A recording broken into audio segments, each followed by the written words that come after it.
سورہ فاتحہ 100 مرتبہ پڑھ کر جو دعا مانگی جائے وہ قبول ہوتی ہے۔ سورہ بقرہ کی تلاوت سے شیطان گھر سے بھاگ جاتا ہے۔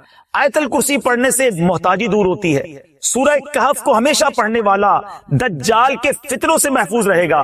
والدین کی قبر پر ہر جمعہ سورہ یاسین کی تلاوت کرنے سے اس کی حروف کی تعداد کے برابر ان کے گناہ بخش دیے جاتے ہیں۔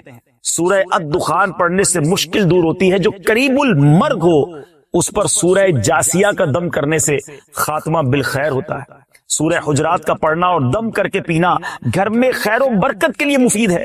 سورہ قاف پڑھنے سے جو باغ ہوتے ہیں ان کے پھلوں میں کثرت ہوتی ہے۔ سبحان اللہ۔ سورہ رحمان 11 بار پڑھنے سے تمام مقاصد پورے ہوتے ہیں۔ سورہ واقعہ جو شخص روزانہ پڑھے گا اسے کبھی فاقہ نہ ہوگا۔ سورہ ملک کو ہر رات پڑھنے والا عذاب قبر سے محفوظ رہے گا۔ سورہ مزمل کو 11 بار پڑھنے سے ہر مشکل آسان ہو جاتی ہے۔ سورہ مدثر کو پڑھ کر حفظ قرآن کی دعا مانگنے سے قرآن کریم کا یاد کرنا آسان ہو جاتا ہے۔ جو بچے حفظ کر رہے ہیں ان کے لیے زبردست وظیفہ ہے۔ سورہ النازعات پڑھنے سے جاں کنی کی تکلیف نہیں ہوگی۔ سورہ دحا پڑھنے سے بھاگا ہوا آدمی واپس آ جائے گا۔ سورہ علم نشرح کو جس مال پر پڑھ دیا جائے اس میں خوب برکت ہوتی ہے۔ سورہ تین والزیتون جو ہے 3 مرتبہ پڑھنے سے اخلاق و کردار بہتر ہوتے ہیں۔ سورہ علق میں جوڑوں کے درد کا علاج ہے۔ سورہ قدر جو صبح و شام پڑھے اللہ عز و جل اس کی عزت بڑھا دے گا۔ سورہ بینہ برس اور یرکان کا علاج ہے۔ جس آدمی یا جانور کو نظر لگی ہو اس پر سورہ عادیات کا دم مفید ہے۔ سورہ قارعہ پڑھنے سے بلاؤں سے حفاظت رہتی ہے۔ سورہ تکاثر کو 300 بار پڑھنے سے جلد قرض ادا ہو جاتا ہے۔ کئی لوگ کہتے ہیں جناب قرض بہت ہے، چلے قرآن کا وظیفہ لے لیں، الہاکم التکاثر۔ یہ جو سورت ہے 300 بار پڑھنے سے بہت جلد قرض اتر جاتا ہے۔ سورہ عصر پڑھنے سے غم دور ہو جاتا ہے۔ سورہ ہمزہ اور سورہ فیل دشمن کے شر سے حفاظت کے لیے، اور سورہ قریش جان کی حفاظت کے لیے بڑی مجرب ہے، بڑا کمال کا وظیفہ ہے۔ سورہ معون بڑی مشکل کے وقت میں پڑھنا بہت مفید ہے۔ سورہ کوثر کی تلاوت سے بے اولاد صاحب اولاد ہو جاتا ہے۔ کئی بے اولاد بھی وظائف مانگ رہے ہوتے ہیں۔ سورہ کافرون 1/4 قرآن کے برابر ہے۔ سورہ زلزال نصف قرآن کے برابر ہے۔ سورہ اخلاص 1/3 قرآن کے برابر ہے۔ اور سورہ فلق اور سورہ ناس سے جن اور شیطان اور حاسدوں کے شر سے حفاظت رہتی ہے۔ پھر کیوں نہ ہم قرآن سے دوستی کر لیں، کیوں نہ قرآن کو اپنا ورد بنا لیں۔ ہم جب بیان کرنے آتے ہیں تو کوشش کرتے ہیں کہ کچھ نہ کچھ قرآن کی آیتوں کو ہم سمجھیں، قرآن کی آیتوں کو ڈسکرائب بھی کریں اور ان سے کچھ میسج حاصل کرنے کی کوشش کریں۔ اللہ کریم قرآن مجید کے پارہ نمبر 21 سورہ لقمان آیت نمبر 1 سے 3 میں ارشاد فرماتا ہے، بسم اللہ الرحمن الرحیم، الف لام میم، تلک آیات الکتاب الحکیم، ہدی و رحمۃ للمحسنین۔ آسان ترجمہ قرآن کنز العرفان، یہ حکمت والی کتاب کی آیتیں ہیں، نیکوں کے لیے ہدایت اور رحمت ہیں۔ اب ان آیتوں کی ہم ذرا تھوڑی سی تفصیل سمجھنے کی کوشش کریں گے کہ اس کا شان نزول کیا ہے، بیک گراؤنڈ کیا ہے، یہ آیتیں کس سینیریو میں کس وجہ سے نازل ہوئیں۔ اب جناب شان نزول یہ ہے کہ غیر مسلم شخص تھا جس کا نام تھا نضر بن حارث، مکہ مکرمہ کا رہنے والا تھا۔ ایک مرتبہ تجارت کے لیے ہیرا، یہ کوفہ سے 3 میل کی دوری پر ایک شہر ہے، وہاں وہ گیا اور واپسی میں کہانیوں کی کتابیں لے آیا، اور معاذ اللہ اب وہ مکہ مکرمہ کے لوگوں کو کہانیاں سناتا جاتا اور یہ کہتا جاتا کہ محمد صلی اللہ علیہ وسلم بھی تمہیں قوم عاد اور سمود کی کہانیاں سناتے ہیں، میں بھی تمہیں رستم اور اسفندیار وغیرہ کی کہانیاں سناتا ہوں۔ یعنی معاذ اللہ اپنے قصے کہانیوں کو قرآن کے برابر ٹھہرا دیا کہ قرآن بھی کہانیاں ہیں، میں بھی کہانی سنا رہا ہوں۔ تو اس بدبخت کی مذمت میں، اس کے رد میں سورہ لقمان کی آیتیں نازل ہوئیں۔ اب اللہ نے کیا فرمایا، ایک جگہ ارشاد فرمایا رب تعالیٰ نے، وَمِنَ النَّاسِ مَن يَشْتَرِي لَهْوَ الْحَدِيثِ لِيُضِلَّ عَن سَبِيلِ اللَّهِ بِغَيْرِ عِلْمٍ وَيَتَّخِذَهَا هُزُوًا أُولَئِكَ لَهُمْ عَذَابٌ مُهِينٌ۔ ترجمہ کنز العرفان، اور کچھ لوگ کھیل کی باتیں خریدتے ہیں تاکہ بغیر سمجھے اللہ کی راہ سے بہکا دیں اور انہیں ہنسی مذاق بنا لیں، ان کے لیے ذلت کا عذاب ہے۔ یعنی نضر بن حارث جو کہانیوں کی کتابیں اٹھائے پھرتا ہے اس پہ خرابیاں ہیں۔ نمبر 1 پہلی خرابی تو یہ کہ یہ لہو الحدیث یعنی بے مقصد کہانیاں اور کھیل کی باتیں ہیں، اور نمبر 2 دوسری خرابی یہ کہ ان کو پڑھنے سننے والے اللہ پاک کے رستے سے اور نیکی سے دور ہو جاتے ہیں۔ اور اللہ کریم نے جو قرآن کی شان بیان فرمائی، الف لام میم تلک آیات الکتاب الحکیم، الف لام میم یہ حکمت والی کتاب کی آیتیں ہیں۔ یعنی قرآن کریم کی پہلی شان تو یہ ہے کہ نذر بن حارث کہانیوں کی کتاب لایا ہے، وہ لہو الحدیث ہیں، فضولیات ہیں۔ قرآن کریم کی شان یہ ہے کہ ہر لفظ حکمت بھرا ہے، ہر لفظ میں خزانے ہیں۔ اور آگے ارشاد فرمایا ہدن یعنی ہدایت۔ دوسری شان یہ ہے کہ قرآن کریم صرف کتاب حکمت نہیں بلکہ کتاب ہدایت بھی ہے۔ نذر بن حارث کی ان کہانیوں کو پڑھ کر بندہ بھٹک جاتا ہے، قرآن کریم کی تلاوت کرے، چاہے سمجھ کر کرتا ہو یا بغیر سمجھ کے کرے، عربی ہو یا عجمی ہو، عالم ہو یا بے پڑھا ہو، بس قرآن کریم کھولے، ادب کے ساتھ اس کے الفاظ مبارک اپنی زبان سے ادا کرتا جائے، اس کے ان الفاظ کی بھی تاثیر یہ ہے کہ وہ دل میں ہدایتیں اتار دیتا۔ سمجھ نہ بھی آئے تو تلاوت قرآن امپیکٹ رکھتی ہے۔ آج بھی آپ دیکھ لیں، ہم میں بہت سارے ایسے لوگ ہیں جن کو قرآن سمجھ نہیں آتا، لیکن کوئی بہترین قاری تلاوت کرے، کوئی بہترین قاری تراویح میں پڑھ رہا ہو تو قرآن سنتے جائیں تو دل نرم ہو جاتا ہے، آنکھوں سے آنسو نکلنا شروع ہو جاتے ہیں۔ اٹ مینز قرآن دل پر براہ راست اثر کرتا ہے۔ اور آگے فرمایا وَرَحْمَةً لِّلْمُحْسِنِينَ، اور رحمت ہیں نیکوں کے لیے۔ تو قرآن کریم کی تیسری شان کیا ہے؟ جو اول تا آخر رحمت ہی رحمت ہے۔ دنیا کی کوئی ایسی کتاب نہیں جس کے ایک ایک حرف کو تلاوت کرنے پر 10 نیکیاں ملتی ہوں۔ یہ صرف قرآن پاک کی شان ہے۔ بندہ جب قرآن پاک کو کھول بیٹھتا ہے نا، صرف قرآن کو دیکھنا شروع کرتا ہے، پڑھنا شروع کرتا ہے، چھما چھم رحمتیں برسنا شروع ہو جاتی ہیں اور نیکیوں کا ذخیرہ جو ہے وہ بڑھتا چلا جاتا ہے۔ اب پیارے اسلامی بھائیوں، اب یہاں ہمیں بہت اہم بات قرآن سے جو میسج لینا ہے۔ آج ہم میں سے بہت سارے لوگ کچھ نہ کچھ پڑھ رہے ہوتے ہیں، کچھ کتاب سے پڑھ رہے ہوتے ہیں، کچھ فیس بک پہ پڑھ رہے ہوتے ہیں، کوئی یوٹیوب پہ دیکھ رہے ہوتے ہیں، کچھ سوشل میڈیا پوسٹیں ہماری نظروں سے آ رہی ہوتی ہیں، گھنٹوں ہمارا کچھ نہ کچھ ہماری آنکھوں کے سامنے سے گزرتا ہے، لوگ پڑھ رہے ہوتے ہیں۔ اس مقام پر نذر بن حارث کے ان باتوں اور قرآن کریم کا تقابل کر کے جو ہمیں میسج دیا گیا نا، وہ سمجھنا ضروری ہے۔ نمبر 1، کچھ بھی پڑھنا ہو اس میں پہلی بات یہ چیک کرنی ہے کہ پڑھ کر ہدایت ملے تو پڑھ لو، فضولیات پر مبنی ہے تو بچ جاؤ۔ جو پڑھ رہے ہو اس سے حکمت و نصیحت ملتی ہے تو پڑھ لو، فضولیات ہیں، گمراہی آتی ہے، نیکی سے دور ہو جاؤ گے، اس سے بچ جاؤ۔ اگر اسے پڑھ کر ثواب ملنے کی امید ہے تو پڑھ لو، اور ثواب ملنے کی امید نہیں بلکہ گناہ کی امید ہے، اس سے بچ جاؤ۔ تو اب یہ کلیہ سامنے رکھ لیں کہ کیا دیکھنا ہے، کیا سننا ہے، کیا نہیں سننا، کیا پڑھنا ہے، کیا نہیں پڑھنا۔ اگر یہ بات ہمیں سمجھ آ جائے تو قرآن نے اپنی شان بھی بیان کر دی اور رہتی دنیا کو پڑھنا، سننا، دیکھنا کیا ہے اور کیا نہیں دیکھنا اس کا فارمولا بھی بتا دیا۔ اب میرے پیارے اسلامی بھائیوں، حضرت زید بن اسلم رضی اللہ تعالیٰ، دیکھیں قرآن کتنا امپیکٹ فل ہے اور اس کی ایک ایک آیت، ایک ایک سورت کس قدر درس رکھتی ہے۔ ایک مرتبہ شخص بارگاہ رسالت میں آیا اور نبی پاک علیہ الصلوۃ والسلام نے کہا کہ ایک صحابی سے کہ یہ نیا مسلمان ہوا ہے، نئے شخصائن کو قرآن سکھاؤ۔ صحابی رسول نے لے کر بیٹھ گئے اور قرآن سکھانا شروع کیا۔ ایک اور بات سمجھ آئی کہ قرآن سیکھنا سکھانا یہ دربار رسالت میں موجود صحابہ کا طریقہ تھا۔ ایک حدیث پاک بھی ہے، خیرکم من تعلم القرآن وعلمہ، تم میں بہترین وہ ہے جو قرآن سیکھے اور دوسروں کو سکھائے۔ ہم اتنے سارے لوگ بیٹھے ہیں، کیا ہم ان بہترین لوگوں میں شامل ہیں یا قرآن خود سیکھ لیا ہے؟ اگر سیکھ لیا ہے تو کیا دوسروں کو سکھاتے ہیں؟ ہماری بہت بڑی تعداد ہے جن کو قرآن پڑھنا ہی نہیں آتا، پراپر پڑھنا نہیں آتا۔ بہرحال صحابی رسول نے قرآن سکھانا شروع کیا، سورہ زلزال سکھائی، 7ویں آیت سکھائی تو کہتے بس مجھے اب کافی ہے، اتنا کافی ہے۔ تو صحابی رسول نبی پاک کے پاس آئے، کہتے ہیں حضور یہ تو 7 آیتیں سیکھ کر کہہ رہے ہیں مجھے کافی ہے، اور پڑھی نہیں دے آگے؟ کہتے بس 7 آیتیں کافی ہیں۔ اللہ اکبر، نبی پاک نے فرمایا اسے چھوڑ دو، اسے فقاہت یعنی دین کی سمجھ مل گئی ہے۔ یعنی 7 آیتوں میں اتنا کمال۔ سکھانے والے کون تھے؟ صحابی رسول تھے نا، کس انداز سے سکھایا ہوگا، کیسا دل میں اتارا ہوگا۔ سچی بات تو یہ کہ بعض اوقات قرآن کی ایک آیت اگر صحیح سمجھ آ جائے اور بندہ اس پر عمل کر لے، زندگی گزارنے کے لیے کافی ہے۔ نبی پاک نے فرمایا 7 آیتیں سیکھ لی، اس کو فقاہت مل گئی، اس کو دین کی سمجھ مل گئی۔ تو اب پتا چلا یہ ہے قرآن، یہ ہے کتاب ہدایت کہ اس طرح امپیکٹ کریٹ کرتی ہے، اور بندہ دل سے پڑھے سمجھ لے تو اس کی زندگی سنور جایا کرتی ہے۔ حضرت جبیر بن مطعم رضی اللہ تعالیٰ عنہ صحابی رسول ہیں، فتح مکہ سے پہلے انہوں نے اسلام قبول کیا اور مدینہ منورہ میں رہتے تھے، وہیں انہوں نے وفات پائی۔ اپنے اسلام قبول کرنے کا واقعہ بیان کرتے ہیں کہ کیسے اسلام قبول کیا.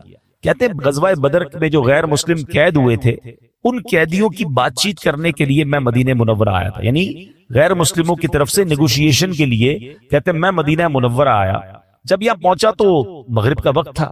مسلمان مغرب کی نماز پڑھ رہے تھے. نبی پاک علیہ الصلوۃ والسلام امامت فرما رہے تھے اور پیارے آقا نے نماز کے اندر جو آیت تلاوت کی, وہ نماز کی جو تلاوت تھی وہ مسجد کے باہر بھی آواز آ رہی تھی اور پیارے آقا سورہ طور کی تلاوت فرما رہے تھے. اب میں حیران ہو گیا کہ آواز کیسی ہے. قرآن پڑھنے والا کون؟ اللہ کے حبیب علیہ الصلوۃ والسلام جن پہ قرآن نازل ہوا ہے, اور کلام کس کا؟ اللہ کا کلام. کیسی تاثیر ہوگی. کہتے ہیں مسجد کے باہر کھڑا ہو گیا اور اب میرے کانوں میں نبی پاک کی پیاری میٹھی آواز اور اللہ کا کلام جانے لگا اور نبی پاک نے یہ آیات پڑھی, ان عذاب ربک لواقع ما لہ من دافع, بے شک تیرے رب کا عذاب ضرور واقع ہونے والا ہے, اسے کوئی ٹالنے والا نہیں. کہتے ہیں ان آیات کو سنا تو میرا دل ایسے ہو گیا جیسے ابھی پھٹ جائے گا. مجھے یوں لگا تھا کہ میں یہاں سے قدم بھی نہیں اٹھا سکوں گا, اس سے پہلے ہی مجھ پر عذاب برس جائے گا. میں نے اللہ پاک کے عذاب سے ڈر کر اسی وقت توبہ کی اور ایمان قبول کر لیا. آئے تھے غیر مسلموں کی طرف سے نیگوشیشن کرنے, مگر قرآن نے دل پر ایسا امپیکٹ کیا, اتنا انڈرسٹینڈ کیا قرآن کو کہ فوراً ایمان قبول کر لیا. تو یہ ہے قرآن. اللہ پاک ہمیں قرآن اس کی حقیقی روح کے مطابق پڑھنے کی توفیق عطا فرمائے. اللہ اکبر. قرآن گناہ گاروں کو کیسے ہدایت دیتا ہے. ایک بار حضرت ابو ہاشم رحمت اللہ تعالی علیہ فرماتے ہیں, ایک مرتبہ بصرہ کشتی میں جانے کے لیے سوار ہوا. اس کشتی میں ایک مرد بھی تھا, اس کے ساتھ کنیز بھی تھی. آگے بڑھے تو مرد نے اپنی کنیز سے کہا ذرا شراب پلاؤ. اس نے شراب پلائی. کنیز کو کہا کچھ گانا بھی سناؤ. حالانکہ وہ بزرگ ساتھ بیٹھے تھے مگر وہ اپنی رنگ رلیوں میں مصروف تھا. کہتا گانا سناؤ. اس نے گانا بھی کن شروع کر دیا. تھوڑی دیر بعد وہ شخص جو ہے وہ حضرت ابو ہاشم سے کہتا ہے اس گانے جیسا تمہارے پاس بھی کچھ ہے, تم بھی کچھ سنا سکتے ہو. اب ان کو موقع ملا, انہوں نے قرآن کی تلاوت شروع کر دی. اب سنیں قرآن کی کون سی آیتیں پڑھی. دیکھیں قرآن کی کچھ صورتیں تو ایسی ہیں جو کمال ہے نا, بندہ ایسا لگتا ہے اس کا ایسا ترنم ہے, ایسی لے ہے, ایسا انداز ہے کہ بندہ رحمت کے دریا میں تیرنا شروع ہو جاتا ہے. انہوں نے کیا پڑھنا شروع کیا, بسم اللہ الرحمن الرحیم, اذا الشمس کورت واذا النجوم انکدرت واذا الجبال سیرت. 30واں پارہ ہے, سورہ تکویر ہے, قیامت کی منظر کشی قرآن کر رہا ہے. ترجمہ کیا بنتا ہے, جب سورج کو لپیٹ دیا جائے گا, جب تارے جھڑ پڑیں گے اور جب پہاڑ چلائے جائیں گے. ان آیات کو سن کر وہ شخص رونے لگا جو تھوڑی دیر پہلے شراب پی رہا تھا, گانے سن رہا تھا. جب کہتے ہیں اس آیت پر میں پہنچا وَإِذَا الصُّحُفُ نُشِرَتْ, اور جب نامہ اعمال کھولے جائیں گے. روتے روتے وہ شخص اپنی کنیز سے کہتا ہے میں اللہ کے لیے تجھے آزاد کرتا ہوں, اس شراب کو پانی میں بہا دو. اور اب کہتے ہیں وہ ابو ہاشم رحمت اللہ تعالی سے پوچھتا ہے کیا میری توبہ بھی قبول ہو سکتی ہے؟ میں تو بڑا گناہگار, میں شرابی, میں برے کام کرنے والا, قرآن سے مجھے ہدایت مل رہی ہے. اللہ اکبر. اللہ والوں کو قرآن بھی کیسا یاد تھا. اس کے اس سوال کا جواب بھی انہوں نے قرآن سے دیا. فرماتے ان اللہ یحب التوابین ویحب المتطہرین, بے شک اللہ بہت توبہ کرنے والوں سے محبت فرماتا ہے اور خوب صاف ستھرے رہنے والوں کو پسند فرماتا ہے. ہائے ہائے, یہ سن کر اس بندے نے توبہ کر, کہ اللہ کا پیغام ہے کہ اللہ توبہ کرنے والوں کو قبول فرماتا ہے. تو یوں قرآن زندگیاں بدلتا ہے, یوں قرآن ہدایت دیتا ہے, یوں قرآن دلوں کی دنیا بدل دیتا ہے. مگر بات یہ ہے کہ قرآن سے محبت بھی تو ہونا. قرآن پتہ ہے قیامت کے دن کیسے کام آئے گا. بہت ساری چیزوں سے دوستی لگائی ہوئی ہے لوگوں نے. پوچھو کیا ہابی ہے, میری ہابی سپورٹس ہے, میری ہابی موبائل پر گیم کھیلنا ہے, میری ہابی کیا ہے جناب میں کمپیوٹر پہ ٹائم گزارتا ہوں, میری ہابی فلاں پتہ نہیں ٹومی جونی پتہ نہیں کس کس کی کتابیں پڑھتے رہتے ہیں. ارے مسلمان کی پہلی ہابی تو قرآن ہونا چاہیے, پہلی مصروفیت تو قرآن ہونی چاہیے. سنو قرآن کیا کام دے گا. اللہ کریم کے نبی علیہ الصلوۃ والسلام نے فرمایا جو بندہ دن اور رات میں قرآن کریم کی تلاوت کرتا ہے, ایسی روٹین بنائے کہ کام پر جانے سے پہلے کچھ قرآن پڑھ کے جائیں, گھر آئیں تو سونے سے پہلے کچھ قرآن پڑھ لیں. اللہ کرے صبح سورہ یاسین پڑھ کے جائیں, رات سورہ ملک پڑھ لیا کریں. سنیے نبی پاک فرماتے جو بندہ دن اور رات میں قرآن پڑھتا ہے اور قرآن کے حلال کو حلال اور حرام کو حرام جانتا ہے, اللہ پاک فرشتوں کو اس کا رفیق یعنی اس کا ساتھی بنا دیتا ہے. جب قیامت کا دن ہوگا بندے کے لیے اللہ کی بارگاہ میں دلائل دے گا. قرآن کہے گا رب کریم ہر شخص دنیا میں اپنے کام کی اجرت لیتا تھا, جو بھی کام کرتے ہیں اس کی فیس لیتے ہیں نا. قرآن کہے گا یا اللہ ہر شخص دنیا میں اپنے کام کی اجرت لیتا تھا, مگر فلاں شخص دن اور رات میں مجھے پڑھتا تھا، میری تلاوت کرتا تھا، میرے حلال کو حلال اور حرام کو حرام جانتا تھا، اے اللہ آج اس کو اجر عطا فرما، یعنی آج اس کی اجرت عطا فرما۔ قرآن کریم کی عرض پر اللہ کریم اس بندے کو تاج شاہی اور کرامت کا لباس پہنائے گا۔ اب اللہ قرآن سے فرمائے گا حل ردیتا، اے قرآن کیا تو راضی ہے؟ ذرا غور کیجئے، بندے کو عزت کا تاج اور کرامت کا لباس پہنا کے بندے سے نہیں پوچھے گا، اللہ قرآن سے سوال کرے گا، اے قرآن تو راضی ہے؟ تو قرآن کہے گا یا رب اس سے بھی زیادہ افضل اجر عطا فرما۔ اب اس بندے کو بادشاہت اور سبحان اللہ جنت کی نعمتیں عطا کی جائیں گی، یعنی عطا کیا جاتا رہے گا۔ حدیث کا خلاصہ ہے کہ قرآن کے بارے میں اللہ تبارک و تعالیٰ پھر قرآن سے سوال فرمائے گا کہ اے قرآن کیا تو راضی ہے؟ اللہ اکبر، ذرا غور کیجئے۔ اور پھر ایک وقت آئے گا کہ قرآن کہے گا یا اللہ میں راضی ہوں۔ اب بتائیں دوستی کس سے کرنی چاہیے، ساتھ کس کا ہونا چاہیے؟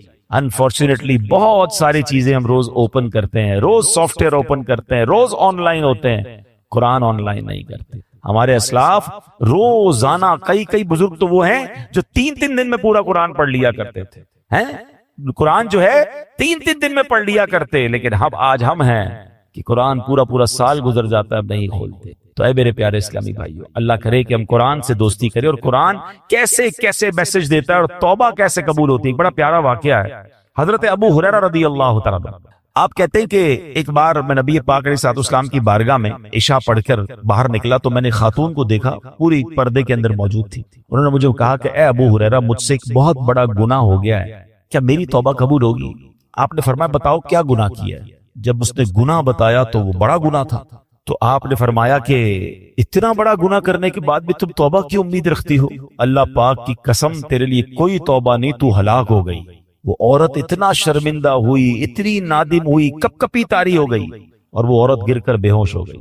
حضرت ابو ہریرہ کو خیال آیا، کیونکہ اسلام کے ابتدائی دن تھے، روز نبی پاک سے سارے صحابہ سیکھ رہے تھے، انڈرسٹینڈنگ ٹریننگ ہو رہی تھی۔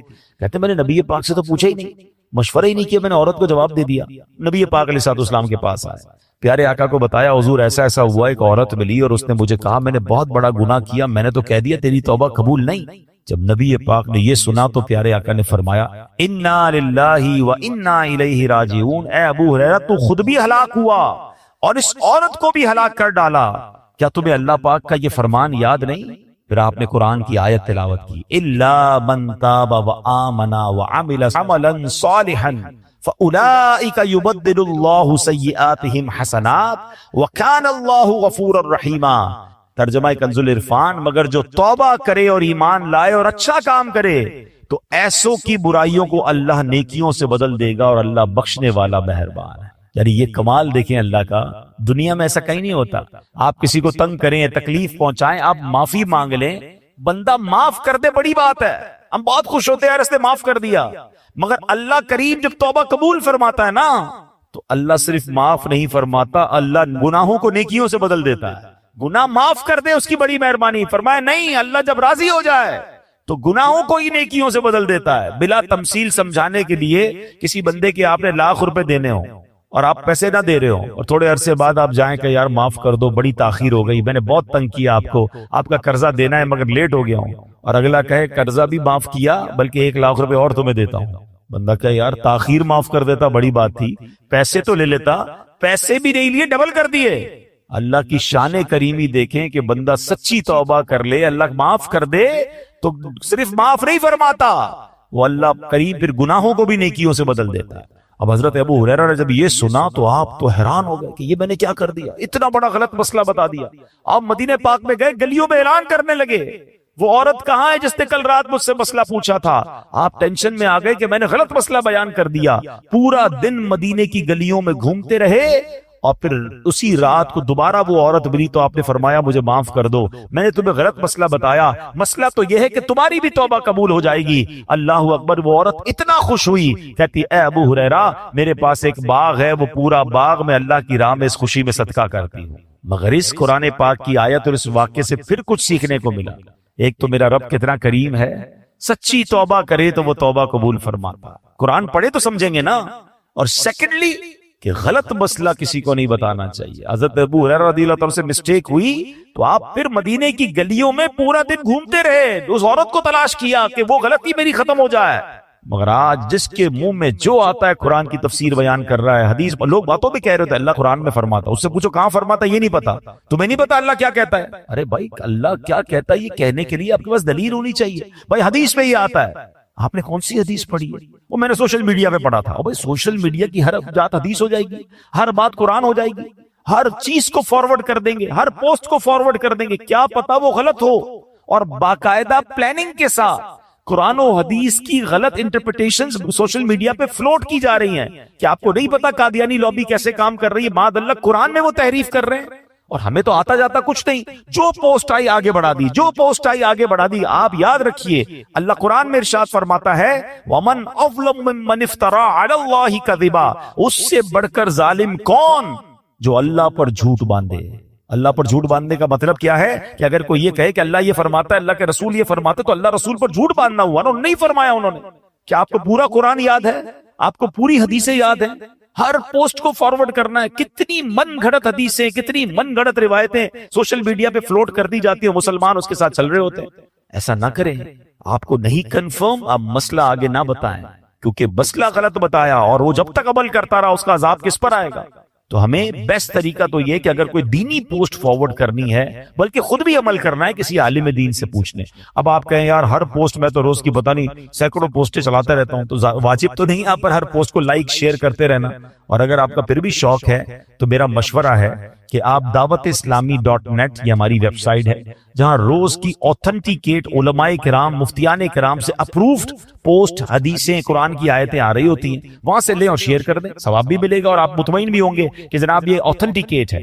ورنہ ایسا نہ ہو کہ غلط مسئلے آگے فارورڈ کرنے کی وجہ سے ہم بھی گناہگار ہوں۔ اللہ مجھے اور آپ کو ایسی احتیاط بھی نصیب فرمائے۔ انسان ہے نا ہم بھی، جیسے میں بیٹھا ہوں بیان کر رہا ہوں، مجھ سے بھی غلطی ہو سکتی ہے، لیکن اگر کسی بیان کرنے والے سے بھی غلطی ہو جائے اور اسے پتا چل جائے کہ بھائی آپ نے آیت ٹھیک نہیں پڑھی، حدیث صحیح بیان نہیں کی، یا مسٹیک ہو گئی ہے، سلپ آف ٹنگ ہو جاتا ہے، شرمانا نہیں ہے، ہاں فوراً بتائیں کہ میری غلطی ہے، میں نے غلط پڑھا تھا، صحیح یہ ہے، کیونکہ لوگوں کی شرم کی وجہ سے کئی قیامت پہ مارنا پڑے۔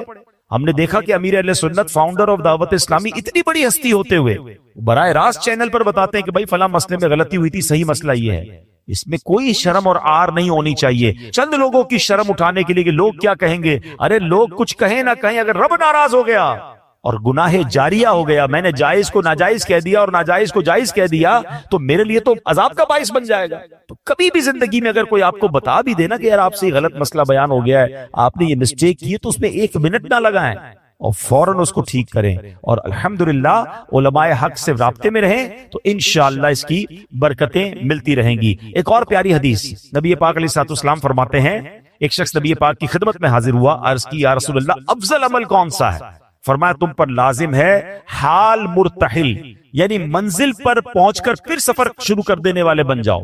عرض کیا حضور یہ مرتحل کیا ہے، یہ کیسا کام بندہ ہے؟ تو فرمایا جو قرآن پاک کو ابتدا سے پڑھے اور اختتام پہ پہنچے اور پھر دوبارہ پڑھنا شروع کر دے، پھر ختم ہو پھر پڑھنا شروع کر دے، یعنی منزل پر پہنچ کر پھر سفر شروع کر دے، تو سبحان اللہ اس کو مرتحل کہتے ہیں، اور یہ افضل عمل ہے۔ اللہ کریم سے دعا ہے اللہ مجھے اور آپ کو ذوق و شوق کے ساتھ تلاوت قرآن کا شوق نصیب فرمائے، قرآن تلاوت کے ساتھ ساتھ انڈرسٹینڈ کرنا بھی شروع کریں۔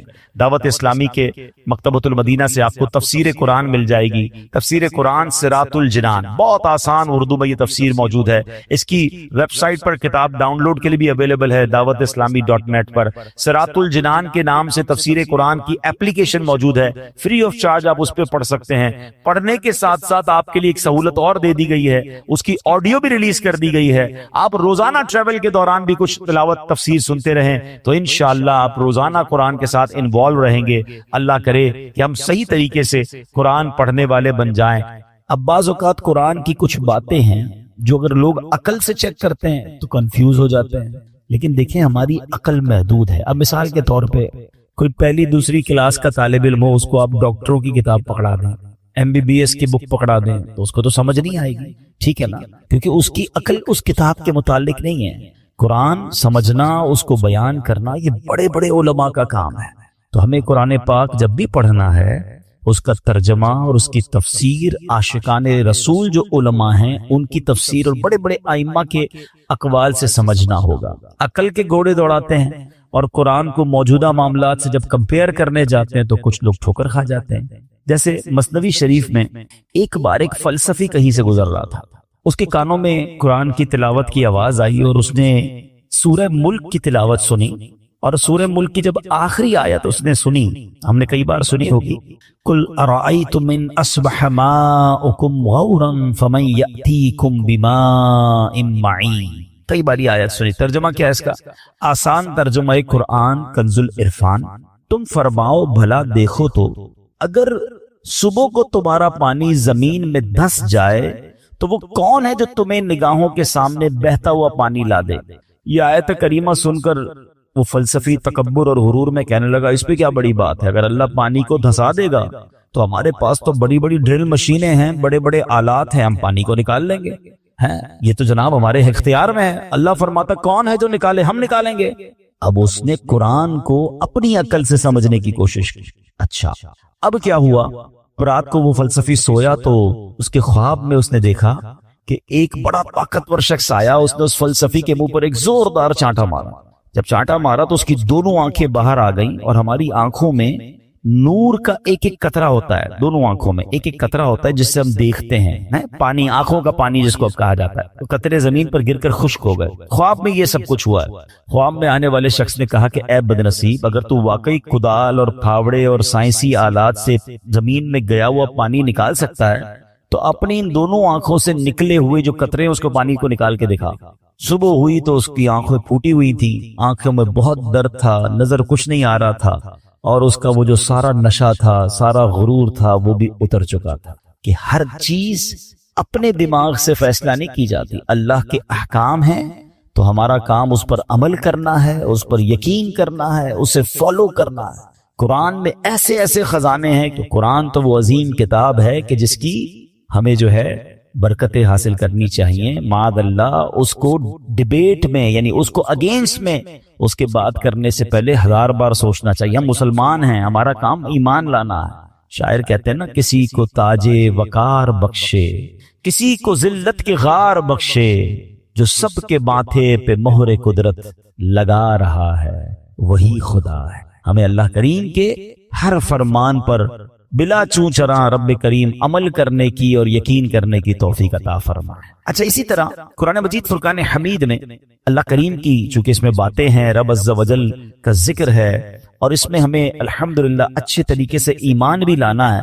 یہاں ہمیں ایک اور بات بھی سمجھنا ہوگا کہ ہمارے اسلاف نے جب قرآن کریم فرقان حمید کو پڑھا تو پڑھنے کے بعد اس کے اندر ہم نے کتنا عمل کیا. اول تو ہم پڑھتے نہیں ہیں، پڑھتے ہیں تو عمل نہیں کرتے.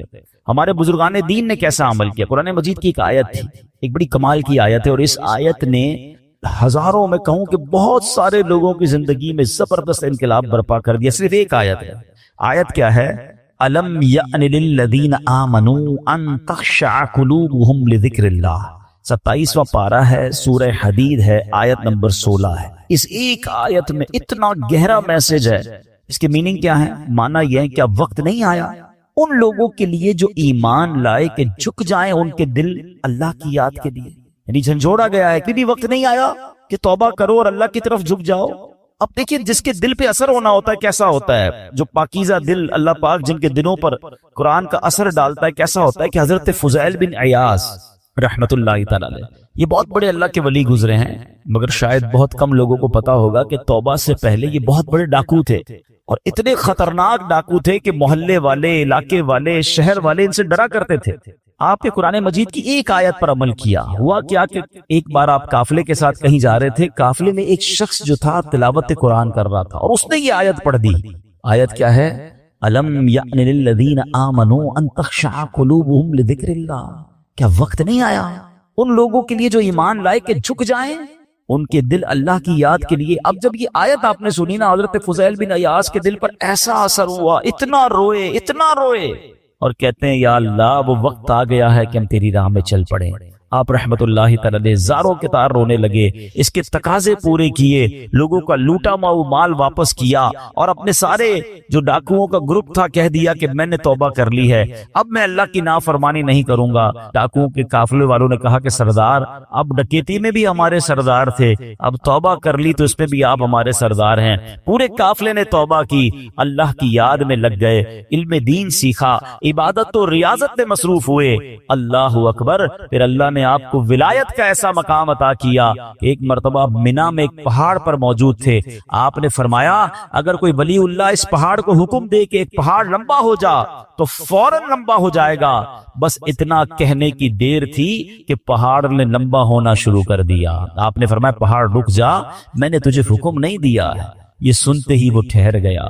تو اللہ والے جو ہوتے ہیں، اب یہاں جو اصل ہمیں بات سیکھنی ہے کہ توبہ کرنے سے اللہ کیسا مرتبہ عطا فرماتا ہے۔ ڈاکو ہو اللہ اسے اپنا ولی بنا لیتا ہے، بس سچے دل سے توبہ کرنا ہے اور قرآن کے نور کو دل میں داخل کرنا ہے۔ ایسی بہت ساری قرآن میں آیتیں ہیں، اگر بندہ دل سے پڑھے تو وہ ڈائریکٹ دل پر اثر کرتی ہیں، امپیکٹ کریٹ کرتی ہیں۔ آپ قرآن کا امپیکٹ دیکھیں نا، کبھی کبھی ایسا ہوتا ہے کہ بہت اچھا قاری تلاوت کرنے والا ہو یا امام صاحب بڑی اچھی تلاوت کر رہے ہوں، ہمیں سمجھ نہیں آتا مگر آنکھوں سے آنسو جاری ہو جاتے ہیں، دل پر ایک کیفیت طاری ہو جاتی ہے، کیسے؟ بات تو سمجھ نہیں آ رہی ہے۔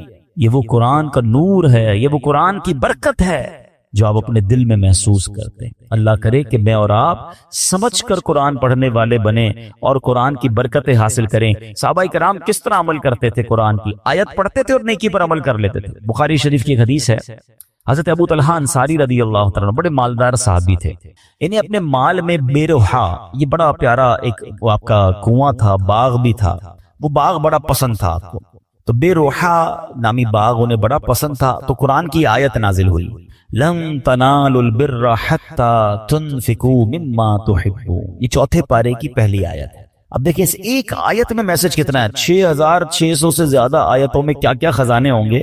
میں نے آپ کو ابھی ایک آیت سنائی جس نے حضرت فضیل بن عیاض کو بدل دیا، ابھی ایک آیت سنائیے چوتھے پارے کی پہلی آیت۔ ترجمہ کیا ہے اس کا؟ تم ہرگز بھلائی کو نہیں پا سکو گے جب تک راہ خدا میں اپنی پیاری چیز خرچ نہ کرو۔ کیا شاندار میسج ہے، اگر بھلائی چاہیے تو اللہ کی راہ میں بیسٹ خرچ کرنا ہے، گھٹیا نہیں۔ اچھا انہوں نے پڑھی یہ آیت، ابھی نازل ہوئی، ابھی پڑھی، فوراً نبی پاک کی بارگاہ میں حاضر ہوئے، کہتے حضور بے روحا جو ہے نا باغ مجھے بڑا پسند ہے، اللہ نے فرمایا ہے بھلائی جب ملے گی جب بہترین چیز خرچ کرو گے، حضور میں اپنا یہ پورا باغ ہی راہ خدا میں خرچ کرتا ہوں، صدقہ کرتا ہوں۔ ادھر آیت پڑھی، ادھر عمل شروع۔ ہم نہ جانے کتنے بیان سنتے ہیں، کتنی آیتیں پڑھتے ہیں، کتنا قرآن پڑھتے ہیں، عمل کدھر ہے؟ تو یہ وہ لوگ تھے جو قرآن پڑھتے تھے اور فوراً اس پر عمل کرنا شروع کرتے تھے، اور پھر اللہ نے ان کو کیسا مرتبہ عطا فرمایا۔ اے میرے پیارے اسلامی بھائیوں، قرآن سے محبت کیجیے، قرآن سے دوستی کیجیے۔ حدیث پاک میں آتا ہے جس کا مضمون ہے وہ دل ویران ہے جس میں کچھ قرآن نہیں ہے۔ ہم چیک کریں ہمارے سینوں میں کتنا قرآن ہے۔ میں آج آپ کو ایک ایسی روایت سنانے جا رہا ہوں کہ جب بھی پڑھتے ہیں نا یا اس کو سنتے ہیں، کہتے ہیں وہ رونگٹے کھڑے ہو جاتے ہیں۔ یہ تورات شریف میں روایت ہے کہ اللہ پاک ارشاد فرماتا ہے، اے میرے بندے کیا تجھے مجھ سے حیا نہیں آتی کہ تو راستے میں چل رہا ہوتا ہے، تیرے پاس اپنے کسی بھائی کا خط آتا ہے تو تو راستے سے ہٹ جاتا ہے، بیٹھ کر اس کے ایک ایک حرف کو غور سے پڑھتا، یہاں تک کہ اس کا کوئی لفظ نہیں چھوڑتا، جبکہ میری کتاب میں نے تیری طرف نازل کی۔ دیکھ اس میں تیرے لیے کتنی تفصیل ہے، میں نے کتنی بار تجھے سمجھایا تاکہ تو اس پہ غور کرے، پھر بھی تو اس سے منہ پھیرتا ہے۔ کیا میرا مرتبہ تیرے نزدیک تیرے بھائیوں سے بھی کم ہے؟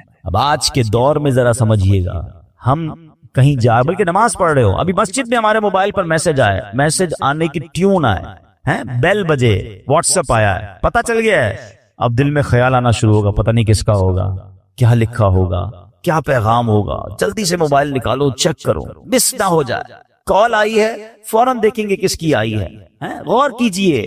اللہ فرما رہا کتنی حقیقت بات ہے کہ ہم مسجد میں، نماز میں، سفر میں، ٹریول میں میسج آئے چھوڑتے نہیں۔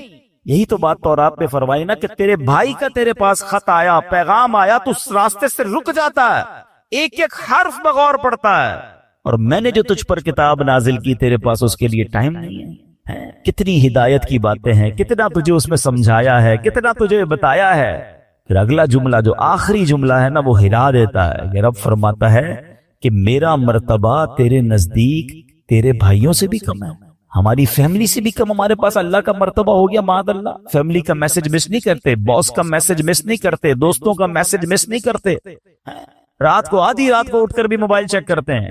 قرآن بھی تو میسج ہے نا، اور اللہ کا میسج ہے، راہ نجات ہے، راہ ہدایت ہے، کتنے خزانے ہیں ہمارے لیے۔ اچھا میں اور آپ واٹس ایپ پڑھیں، ہر واٹس ایپ پڑھنے کا تو ثواب نہیں نا، قرآن جتنا پڑھے ثواب ہے، ہر لفظ پر ثواب ہے، اور برکتیں کیسی ہیں، اللہ اکبر اللہ اکبر۔ ایک صحابی ہیں حضرت ثابت بن قیس، ان کا گھر جو ہے رات کے وقت ان کا گھر ایسے چمکتا تھا جیسے روشن چراغ چمکتا، اس زمانے میں تو بجلی کا انتظام نہیں تھا، تو لوگوں نے نبی پاک سے تذکرہ کیا کہ حضور ثابت بن قیس کا گھر پورے محلے میں چمکتا رہتا ہے چراغ کی طرح، تو نبی پاک نے پتہ کیا فرمایا، ثابت بن قیس ضرور رات کو سورہ بقرہ کی تلاوت کرتے ہوں۔ صحابہ نے آ کے پوچھا کیا ایسا ہی ہے؟ کہتے ہاں میں روز رات کو سورہ بقرہ کی تلاوت کرتا۔ یعنی اب غور کریں کہ قرآن پڑھنے پر ثواب، برکتوں کا نزول، فرشتوں کا نزول ہے، ہدایت الگ مل رہی ہے، گائیڈنس الگ مل رہی ہے، but we have no time to read Quran and have no time to understand Quran. لیکن جو میسجز آ رہے ہیں، جو ای میلز آ رہی ہیں، جو واٹس ایپ آ رہے ہیں، سب پڑھ رہے ہیں، سب دیکھ رہے ہیں، مس نہ ہو جائے۔ کتنی بڑی بات ہے کہ اللہ کے پیغام کے لیے وقت نہیں ہے، ہم مسلمان ہیں، ہم کیا یہ جواب دے سکیں گے قیامت کے دن کہ اللہ بڑا بیزی تھا، ٹائم نہیں تھا، بیزی لائف تھی، فیملی لائف تھی؟ نہیں میرے پیارے اسلامی بھائی، اس کو محسوس کیجئے۔ اب میں ایک اور لاجک کے ذریعے سمجھاتا ہوں، پھر میں قرآن کی اس آیت کی طرف آؤں گا جو آج میرا ٹاپک ہے۔ اللہ کرے کہ قرآن سے محبت کسی طرح بڑھ جائے اور روز قرآن پڑھنے والے بنے۔ آپ میں سے بہت سارے مجھے ایسے چہرے نظر آ رہے ہیں کہ جو بزنس مین بھی ہیں، اپنے اپنے کاروبار میں باس کی حیثیت رکھتے ہیں، یا مینیجر ہیں، یا HOD ہیں۔ ہم کیا کرتے ہیں نارملی رات کو سونے سے پہلے ہم اپنے مینیجر کو، اپنے امپلائی کو کچھ میسیجز کرتے ہیں کہ بیٹا صبح اٹھ کے یہ کام کر لینا، یہاں سے چیک اٹھا لینا، فلاں فائل وہاں دے دینا، بینک میں یہ پیسے ڈلوا دینا، 5 7 8 کام دے کے آپ فری ہو گئے۔ آپ کو پتا ہے اب جب میں اٹھ کر کھانا وانا کھا کے بریک فاسٹ کر کے آفس پہنچوں گا یہ سارے کام ہو گئے ہوں گے، کیونکہ اس کی ڈیوٹی یہی ہے۔ اب ایک دن آپ صبح اٹھے اور آپ نے فون کیا کہ میں نے آپ کو کام دیے تھے وہ سارے ہو گئے، وہ کہے کہ سر وہ آپ کا میسج نہیں سن سکا، مجھے بتائیں آپ کا کیا ریپلائی ہوگا؟ اور اگر بڑے اہم کام، بڑے امپورٹنٹ کام آپ نے دیے ہوں اور وہ آپ کو یہ جواب دے دے کہ ٹائم گزر گیا بینک کا، وہ جو فیس جمع کروانے کا ٹائم تھا وہ ختم ہو گیا ہے، آج چالان جمع کرانے کی آخری ڈیٹ تھی وہ ختم ہو گئی، اور بندہ آپ کو جواب یہ دے میں نے سنا ہی نہیں آپ کا پیغام، بتائیں آپ کا کیا جواب ہوگا؟ آپ کتنا ناراض ہوں گے کہ تمہاری ڈیوٹی تھی، تمہاری تو جاب ہی یہی تھی کہ میرا میسج سنتے، تمہیں پتہ ہے کتنا نقصان ہو گیا، کتنا شاؤٹ کریں گے آپ، کتنا ناراض ہوں گے۔ آپ کا کوئی میسج نہ سنے آپ کو برا لگتا ہے۔ مجھے 40 سال ہو گئے، کسی کو 50 سال ہو گئے، کسی کو 30 سال ہو گئے اس دنیا میں آئے ہوئے، سب کے گھر میں قرآن ہے، سب کے گھر میں اللہ کا میسج آیا ہوا ہے، کیا آپ نے پڑھ لیا ہے؟ آپ نے سن لیا ہے؟ آپ نے سمجھ لیا ہے؟ سوچیں اللہ کی بارگاہ میں اگر اللہ ناراض ہو گیا تو ہم کدھر جائیں گے؟ نہ کریں ایسا۔ یا تو ایسا ہوتا نا کسی بھی چیز کا ٹائم نہیں ہے، سب چیزوں کا ٹائم ہے، سوشل میڈیا کا ٹائم ہے، فیملی کے لیے ٹائم ہے، کھانے پینے کا ٹائم ہے، نوکری کا ٹائم ہے، گھومنے پھرنے کا ٹائم ہے، دوستوں میں جانے کا ٹائم ہے، اب تو جم ٹائم نیا آ گیا ہے جناب، جم ٹائم ہے، واکنگ ٹائم ہے، سب ٹائم ہے آپ کے پاس۔ افسوس یہ ہے کہ قرآن ٹائم نہیں ہے۔ سوچئے یہ قرآن سے دوری اچھی نہیں ہے۔ آپ کو پتہ ہے جب میں اور آپ قبر میں جائیں گے نا سارے سافٹ ویئر آف لائن ہو جائیں گے، جتنے سافٹ ویئر ہم کھولتے ہیں نا قرآن قبر میں بھی آن لائن ہوگا۔ حدیث پاک میں آتا ہے سورہ ملک جو روزانہ رات کو تلاوت کر لے، یہ 30 آیتوں والی سورت وہ ہے جو قبر میں آ کر عذاب سے بچائے گی، مگر اس کا بھی ٹائم 6-7 منٹ لگتے ہیں سورہ ملک پڑھنے میں، لیکن اس کا بھی ٹائم نہیں۔ اچھا اگر میں قرآن نہیں پڑھ رہا، اب آپ اس کا امپیکٹ سوچئے گا، اگر ہم قرآن سے دور ہو گئے تو ہمارے بچوں کا کیا حال ہوگا؟ آہستہ آہستہ یہ نسلیں تو دور ہوتی چلی جائیں گی نا۔ اگر میرے بچے قرآن پڑھنے والے نہیں ہوں گے تو اینڈ آف دا ڈے مجھے ایصال ثواب کیا کریں گے؟ کیا سوشل میڈیا کھول کر ایصال ثواب کریں گے، یا قرآن پڑھ کر میری قبر پر آ کر فاتحہ پڑھیں گے ایصال ثواب کریں گے؟ سوچئے، اپنے گھر میں یہ ماحول بنائیے، میں بھی قرآن پڑھوں، میری فیملی بھی قرآن پڑھے، انہیں نظر آئے کہ گھر میں قرآن کی تلاوت ہوتی ہے، پھر قرآن انڈرسٹینڈ کریں۔ اب تو بڑا آسان ہو گیا ہے، ہیں۔ اب تو اردو زبان میں ترجمے موجود ہیں، ٹرانسلیشنز ہیں، ماشاءاللہ دعوت اسلامی نے تو قرآن کو اتنا آسان کر دیا ہمارے لیے کہ ترجمہ قرآن اور پھر تفسیر قرآن صراط الجنان، یہ اتنی کمال کی قرآن پاک کی تفسیر ہے، ڈیٹیل تفسیر آسان اردو میں، پھر اس کی اپلیکیشن بھی بنا دی ہے، آپ سرچ بھی کر سکتے ہیں کوئی ٹاپک، کوئی آیت، کوئی موضوع، اور آپ کو اس کے تحت قرآن پاک کی تفسیر مل جائے گی، اپنے موبائل میں ڈاؤن لوڈ کر لیں، فری آف چارج ہے، اتنا کچھ کر دیا۔ پھر تفسیر قرآن صراط الجنان کو آڈیو ریکارڈ بھی کر دیا کہ اگر کوئی بندہ چاہتا ہے کہ میں جناب صرف سنتا جاؤں، میرے پاس ٹائم نہیں ہے پڑھنے کا، نگاہوں کا مسئلہ ہو جاتا ہے، بعض لوگوں کو پڑھنے میں تکلیف ہوتی ہے، تو اب روز کا آدھا گھنٹہ 20 منٹ 15 منٹ تفسیر قرآن سن لیں اسی اپلیکیشن سے، آڈیو سن لیں، تو انشاءاللہ آپ انڈرسٹینڈ کریں گے، اور یہ وہ پیغام ہے جو ہمیں انشاءاللہ بہت کچھ سکھائیں گے۔ تو آج میں قرآن پاک کی ایک ایسی آیت، الحمدللہ ہم یہ بھی کوشش کرتے ہیں کہ جس میں ہم قرآن پاک کی ان آیتوں کا ذکر کریں کہ جس میں اللہ نے براہ راست مومنوں سے بات کی ہے، اے ایمان والو کہہ کر، او یو بلیورز، یا ایھا الذین آمنو۔ یاد رکھیے گا ویسے تو مور دین 6000 آیات ہیں قرآن میں، مگر 89 آیتیں وہ ہیں جس میں ڈائریکٹلی مجھ سے اور آپ سے اللہ نے بات کی ہے۔ پیارے بھائیوں کم از کم وہ 89 آیتیں تو پڑھ لیں کہ اللہ نے مجھے کہا کیا ہے، حکم کیا دیا ہے، آرڈر کیا دیا ہے۔ اب انہی میں سے ایک آیت آج میں تلاوت کر رہا ہوں، یہ پارہ نمبر 4 ہے، سورہ آل عمران ہے، اور آیت نمبر 200۔ اللہ ارشاد فرماتا ہے، یا ایھا الذین آمنوا اصبروا وصابروا ورابطوا واتقوا اللہ لعلکم تفلحون۔ ترجمہ قرآن، اے ایمان والو صبر کرو اور صبر میں دشمنوں سے آگے رہو، اور اسلامی سرحد کی نگہبانی کرو، اور اللہ سے ڈرتے رہو اس امید پر کہ تم کامیاب ہو جاؤ۔ اس میں 2-3 بڑے پیارے میسج ہیں۔ اس آیت میں ارشاد فرمایا، اے ایمان والو نیکیاں کرنے، گناہوں سے بچنے کی مشقت، دنیاوی مصیبتوں اور آفتوں پر صبر کرو، اور جنگ کی سختیوں کے موقع پر صبر کرنے میں کفار پر غالب رہو، صبر و استقامت میں ان سے کمتر ثابت نہ ہونا، اور اسلامی سرحد پر اپنے جسموں اور گھوڑوں کو کفار سے جہاد کے لیے تیار رکھو، اللہ تعالیٰ کی اطاعت پر کمر بستہ رہو،